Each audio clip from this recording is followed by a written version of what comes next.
as far as I'm aware, no one's actually taught a main lesson on the topic of the internet before, at least not that I've been told. So before I started, I had to ask myself the question, what is the internet? Right now, we're using it to do Zoom, we use it for emails, we use it to send pictures to each other, we use it to listen to music, we use it for entertainment. And it's one of these things where, without us really realizing, the internet's become a lot to us. It really does a lot of things and influences us in ways that we probably don't really understand. So whenever I'm looking at a topic, I think it's really important to see where we've come from. So my guide for this was Arthur C. Clarke. He wrote a book in 1962 called Profiles of the Future, where he was trying to take the technology that existed in 1962 and to predict and see into the future as what would happen with those technologies. And if you don't know, he's famous for writing 2001: A Space Odyssey. So that's kind of his claim to fame, so to speak. So I've got the book here, and I'll just read you a quick excerpt from it. So he says, he's describing his vision of what he thinks is going to become the internet. And he says, he thinks that there's going to be something called the orbital post office. And when you wish to send an urgent message, you will purchase a standard letter form on which you will write or type whatever you have to say. Then at the local post office, that form will be fed into a machine which scans the marks on the paper and converts them into electrical signals. They'll be radioed up to the nearest satellite, relayed around the world in the appropriate direction, and then replicated wherever they need to be posted, and then they'll be able to go to the next place. And he says that letters should never take any more than a day to get from 2 points on Earth, which just really gives you this kind of idea of, he could kind of see what was going to happen, but he couldn't really see it in the way that it's happened. He also, in his notes, he makes comment of the problems of privacy. If you're sending all of your postage through some electrical form, then there might be someone being able to read them at any point. He then kind of takes this idea and says, this might not be the end of it, and he extrapolates it, and he says, mankind will be able to access media of all types. So how will there be time to do work at all on a planet saturated from pole to pole with fine entertainment, first-class music, brilliant discussions, and every type of conceivable information service? Which really resonates with our time now, where it's kind of overwhelming just how much information there is to access on the internet and how we do access and how we choose to do that. So for me, it's this kind of idea of, people in 1962 couldn't really, not just people, Arthur C. Clarke, who I think in many people's minds was a real visionary in terms of scientific progress and achievement, he couldn't foresee the internet as the world that we currently live in it. And for me, I feel like, if he couldn't see it, then, I don't feel like anyone could really see it up until that point. And even now, if you say, what's the internet going to be like in 5 to 10 years' time, I think it's quite hard for us sitting here to really make meaningful predictions about that change. So as well as having a look at what the history and progress that was being made from that point, I had 3 main questions really to base my kind of structure of this main lesson. And one of the questions was, what is the best way to model appropriate internet use? So during my PGCE, I was at a school where all of the students were given iPads, and this was considered to be kind of making them tech ready and giving the teachers modern tools to engage the children in a way that was really fun. My experience of it was quite the opposite. I felt like it wasn't a really productive way of introducing the internet to kids, and I'd say a majority of them showed severe addictive problems in their relationship to that technology. Another question is, what technological skills do we want children to have? And I think a key one of this is, at what point should they have these technological skills? So, is it important for kids to be able to use mobile phones properly by the time they're 12? I'm not saying I have the answer to these questions. These are just questions that I was asking myself in my preparation for this. And the third question I had was, when and how should we choose to use the internet? So there used to be a time when you didn't have the internet at all, and then there was this kind of intermediate time where you had to actively go to your computer and log in and hear the login sound. And we've kind of passed that. We're now into a time when if you're just waiting at the bus stop, the internet's there. If you're sitting on the toilet, the internet's there. If you're walking on the street, the internet's there. It's kind of, it permeates most of what we're doing in our kind of day-to-day lives. So for me, I think it's important to actively choose when these moments are. And I'll go into why that is a bit later in the talk. So planning the content based on that background and those ideas, I went to the parents and the teachers at the school and kind of suggested my content that I think would be good for this main lesson. So a history of the internet and where it came from, I think is important, because within Waldorf education, it's important to give a context to anything that you're talking about. Kids need to be able to do effective keyword searches. If you can't do a keyword search, you can't really use the internet in the way that most of us do. They need to have effective word processing skills, because that's how we're working with computers today, and particularly within business.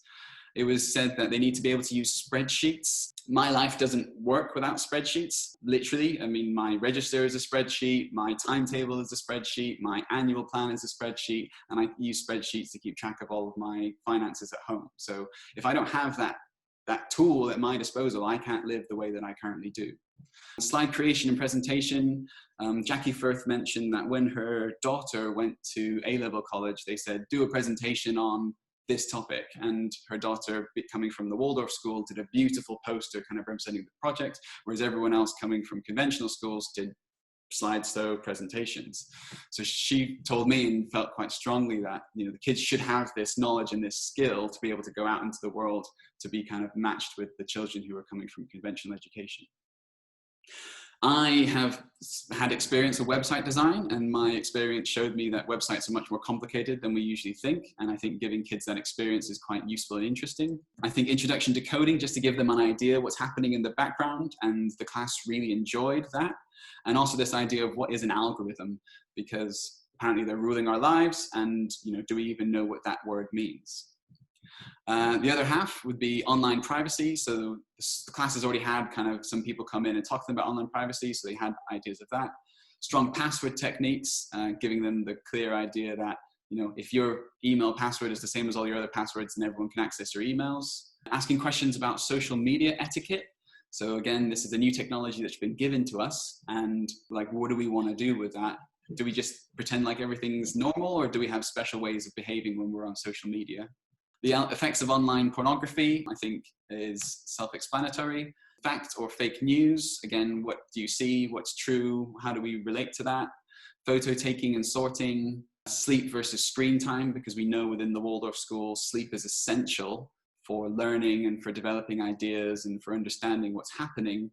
And if you're looking at a screen far into the late of the night, you're not going to be sleeping properly. So there's the interrelationship there. And then finally, digital minimalism. So with this, and with the consent of the parents and many of the teachers at school, I kind of was preparing a bit more.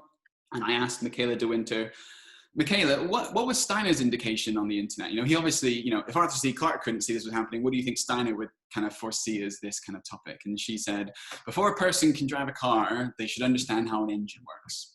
And so there's this idea of like building up from first principles. And she was quite clear, like, you know, give them the history, open up a computer, do some soldering, do some coding, just kind of understand the underlying principles that build up to the internet and the machines that relate to it. So I thought, okay, so I took that on board as well as part of my preparation. So when it came to delivering the main lesson, I really allowed the Waldorf structure to hold the kind of content that was being delivered.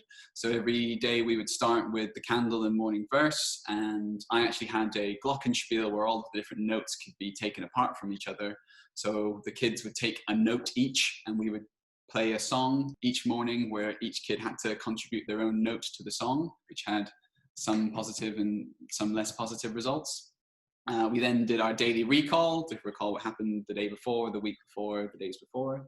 After daily recall, I did an ergonomic stretching for computer use. I was quite clear that it's statistically likely that most, well, not most, but a majority of them will spend a fair amount of their time at computers. And so being able to do like the chair stretches and moving their legs and taking the time to move their body when at a screen, I felt was quite a useful movement activity for them to be able to do. Then gave them the main content delivery as per usual. And then wherever and whenever possible, I made activities physical and practical. And all of the book work done for this main lesson was done on laptop computers. Some that the students had themselves, but some that the school also provided. So all book work was word processed, with the intention of turning it into a book at the end, but I'll talk about that when we get later.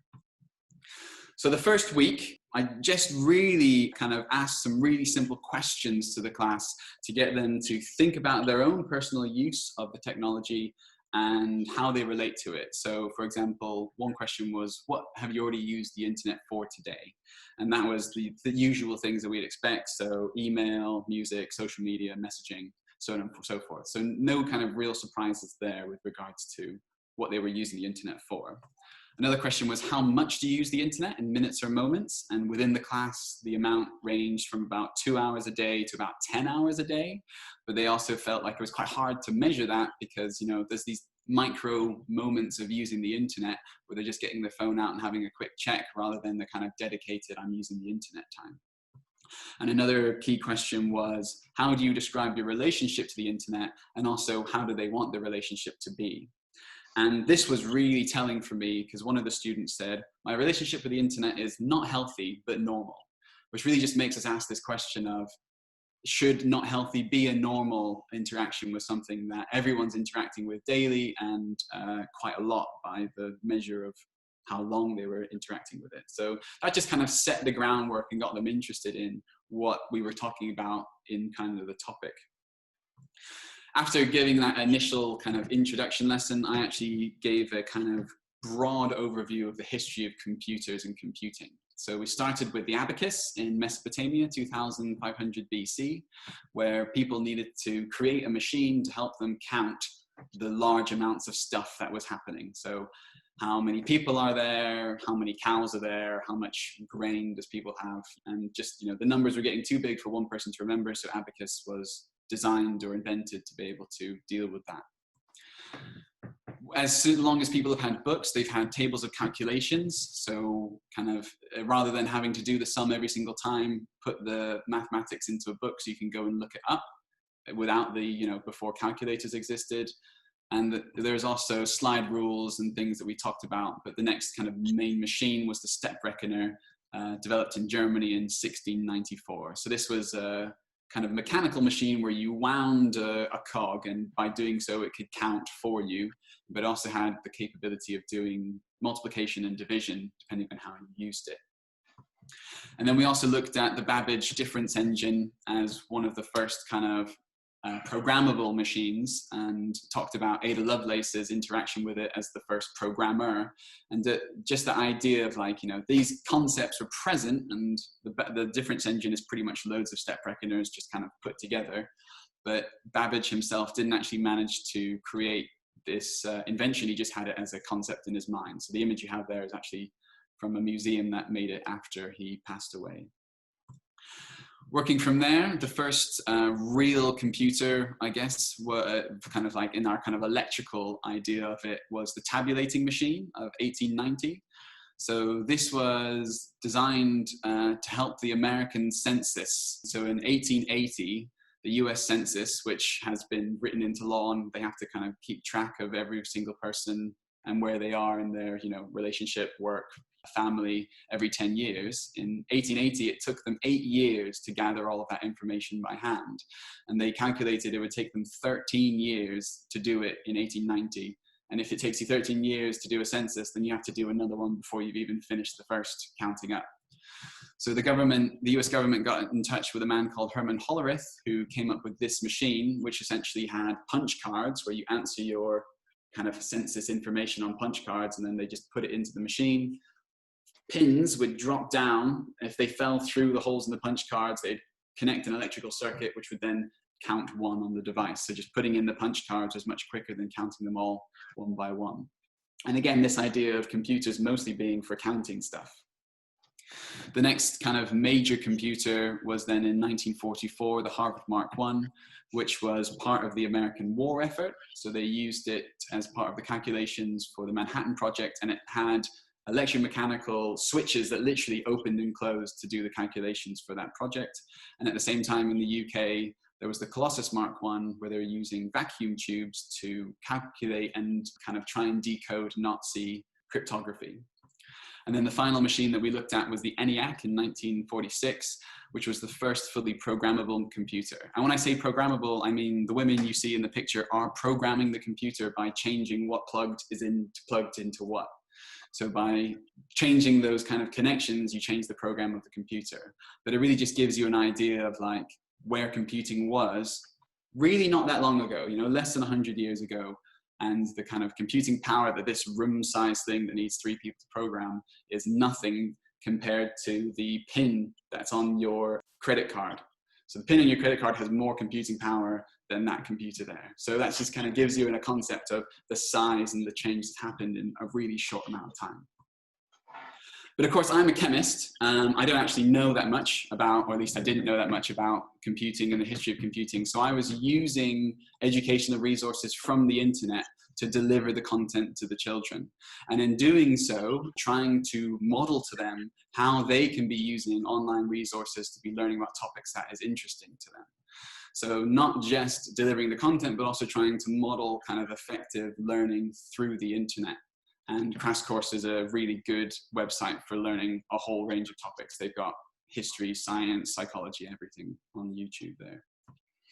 So after looking at the history of computing, I then kind of looked a bit deeper, and we looked at the logic gates, and we specifically focused on the not, or, and gates. And we had a brief look at how vacuum tubes can switch on and off to give you these kind of inputs and outputs, and then also helped to develop that into transistors and how transistors can be on and off to develop these logic gates as well. We didn't go into the physics of transistors, but just the idea of it being a switch that turns on and off, but can do it really, really quickly and can be really, really small was actually key.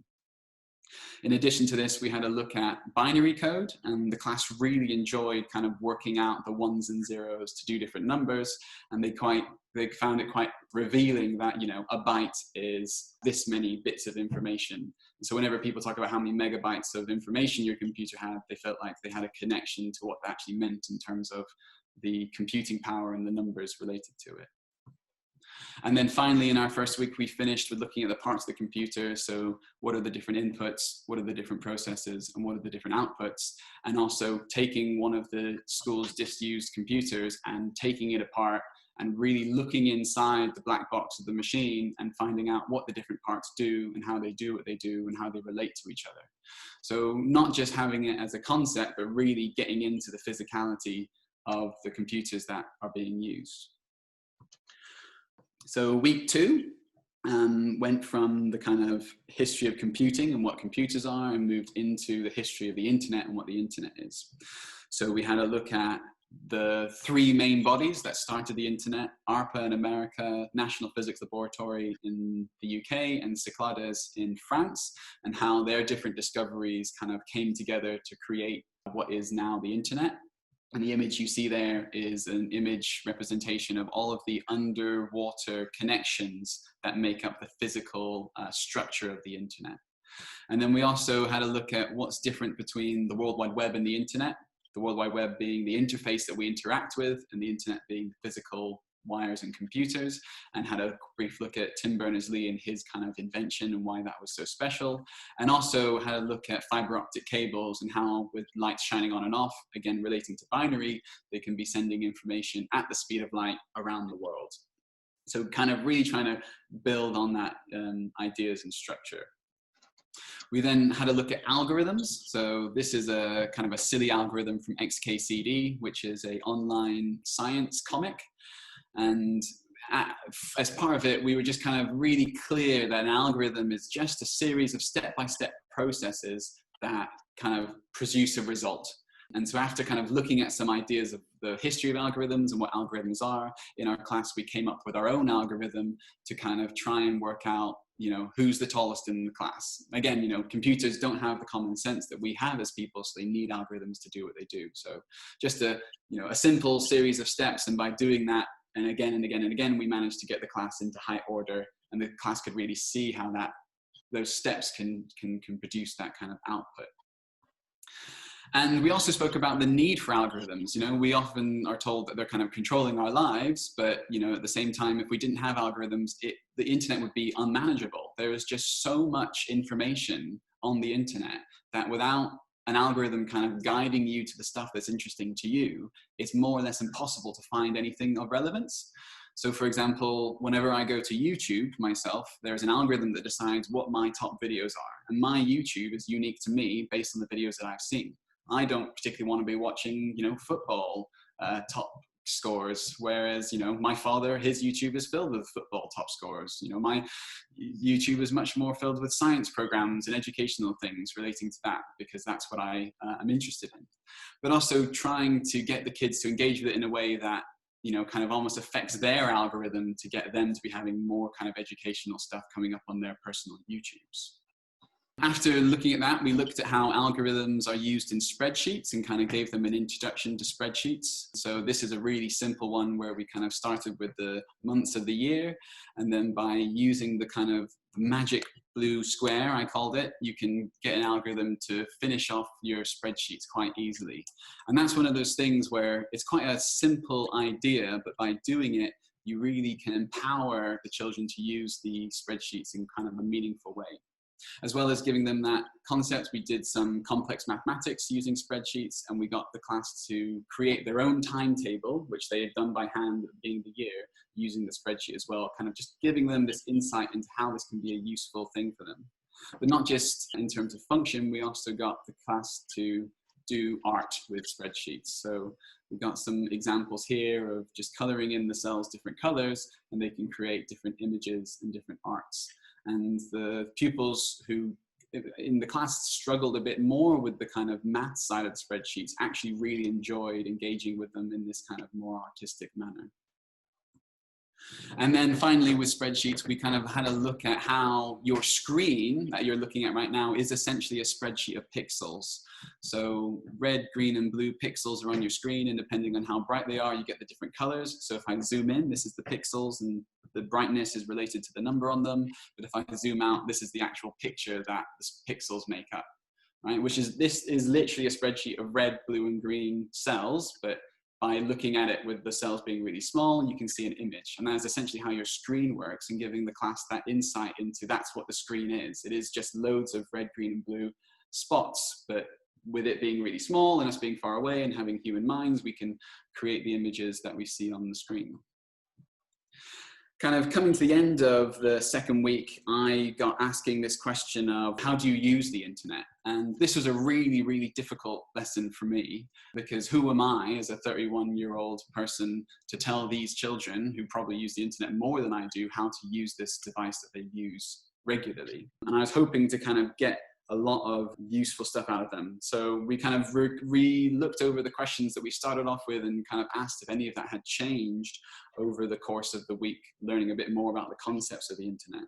And it was quite interesting there. It became kind of obvious that there were some students in the class who struggled to be watching or doing anything unless there was at least one or two screens on, kind of giving them information. So again, for me, I was kind of like, oh, I feel that's a bit concerning, because for me, if I have two screens on, there's an internal part of my mind which is like, careful, you've got two screens on. But for these kids, they felt like it was essential for them to absorb the information. As well as how to use the internet, we talked about how to do good keyword searches and came up with some really good, clear rules that the class came up with themselves. And then we also looked at how to make a website. So as I said before, I've had some experience with this, and my experience shows me that, we use the websites and we just kind of troll through them, we think it's fine. But when you have to be the person making it, it takes a lot more thought and effort than we often think. So two girls came up with a blog about broccoli, which they call Bloggery, which was quite interesting, I thought. And Abby, she came out with a website that was looking at a way for students to create music and to promote their music online, which again was this quite a really unique idea that she had, and was really working hard to kind of try and make that a real thing. So she's done a lot of work on her website there. So that's the end of week 2, just kind of how to use the internet. And as we moved into week 3, we started off by looking at online safety. So the class had a really good sense of what is safe behavior online without me saying anything, which was really good for me. I felt like they'd already had quite a lot of guidance with regards to that. But after kind of talking through the usual safety procedures of, don't share your password, don't go to places you don't know, don't meet people who you've just met on the internet in person, just those kind of common things, we also had a look at cookies. So cookies is something that we constantly interact with on the internet, particularly since the EU introduced its GDPR rules. So kind of just asking, kind of showing the children what cookies are, why they're there, and how they interact with them. And the way of delivering that, I kind of told the Hansel and Gretel story about how the children left a crumb of cookies as they were led into the woods to find their way home, because that's what the word cookies is based on, the Hansel and Gretel story. This idea of you're leaving this trail as you go through the internet to help you find your way back, but also making the students aware that, you know, this trail that you're leaving is being used by companies to kind of monitor what you're doing and how you're doing it. And I also gave them the tool of Lightbeam for Firefox, which allows them to observe what those cookies are, where they are, and who's using them in which ways. In the second day of the third week, we had a look at taking images. So this is an image of Narcissus getting lost in his own image inside his reflection, and kind of told that story again. But then after that, we got the PR lead at the school, Damien O'Donnell, came in, and he's got a really good experience with photography. So he kind of told the class about composure, lighting, shadow, color, the kind of basic concepts of photography. And then we took the class and we took them out to the local park where they were making or taking photos based on a series of themes that we were talking about. So one of person, one of nature, one of man-made things, one of reflection, one of people in groups. We kind of just gave them some topics and allowed them to explore them themselves with their smartphones. And then afterwards, we came back to the class and we shared the photos that we had taken, which was a really nice experience because it really just showed the kind of the skill and the quality that the kids had in terms of photo taking.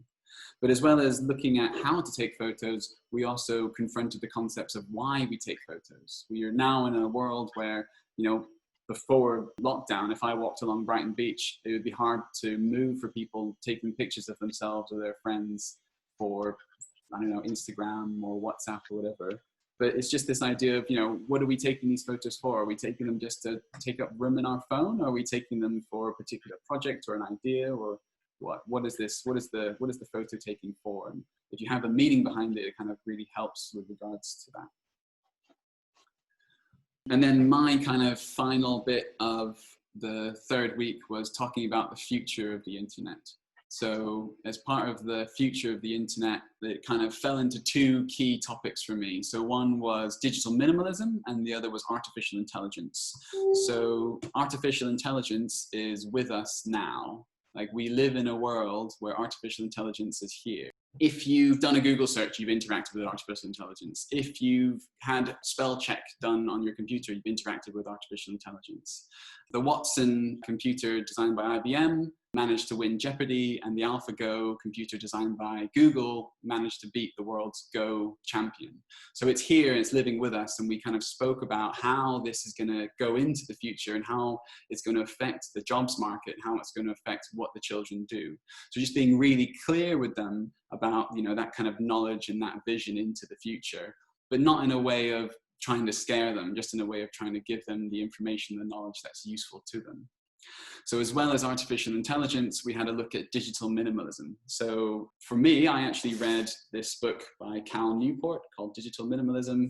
And in it, he talks a lot about kind of some of the concerns for this digital world we're living in and how we should be more conscious about how we use the technology rather than just allowing it to constantly pervade our lives.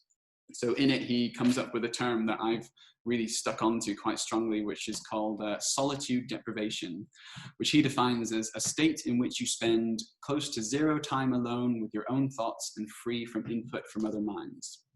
And he goes on to describe, once you begin to study the positive benefits of time alone with your own thoughts and encounter the distressing effects that appear in populations that eliminate this altogether, mostly anxiety that just exists at all times, we need to explain that solitude is essential for us to thrive as human beings. And in recent years, without even realizing it, we've been systematically reducing this crucial ingredient from our lives. Simply put, humans are not wired to be constantly wired. And just kind of introducing this idea of, like, what is our future as humans as we go into this, particularly relating to the internet in this way? Do we want this to be constantly pervading us and stopping us from having these kind of subtle mind effects? You used to be able to, just go to the shops and you'd be by your own mind, and you'd go to the toilet and be by your own mind, and you'd sit down and just think and be by your own mind. Whereas now, with music and with apps and with messaging, it's just constant kind of interruption of that internal monologue. And he really states that there's a concern that if you're constantly interrupting that internal monologue, it does actually have potential for long-term negative effects on how minds develop. And I'm concerned that we're seeing that a little bit with regards to this generation. So throughout the main lesson, I was asking this question of what are or should be the rules of the internet. And in the final lesson, the class had to present to their class their answer to this question. And so the next few slides are clippings from the presentations that the class did trying to answer these questions. So just kind of, some of them, they had just good images and they spoke a lot, so quite hard for me to represent that meaningfully. But some of the others, they were, saying, does the internet have any rules? Because as far as they're concerned, it's just an open space where you do what you want, and it's quite hard for governments to control or legislate on that. And even if you did something wrong, who's it responsible to kind of control you?